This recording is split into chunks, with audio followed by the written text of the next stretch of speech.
Sering telat ganti oli, siap-siap turun mesin.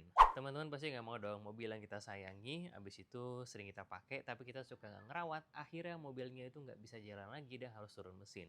Itu sesimpel karena suka lupa atau suka telat ganti oli. Karena namanya ganti oli itu bukan gimmick ya teman-teman, dan oli itu punya usia pakai. Ada yang klaim sampai dengan 10.000 km, ada yang per 5.000 km, dan beragam klaim-klaim yang lainnya. Nah, oli itu kayak gini bentukannya, kemasannya. Ini contohnya salah satunya ya.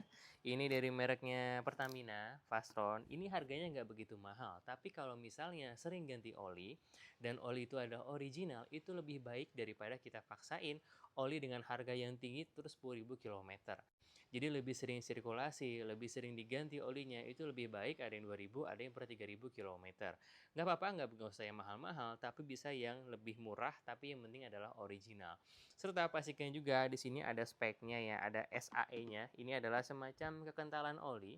Ini bisa dipakai yang 1030 ini menyesuaikan dengan spek mobilnya seperti apa.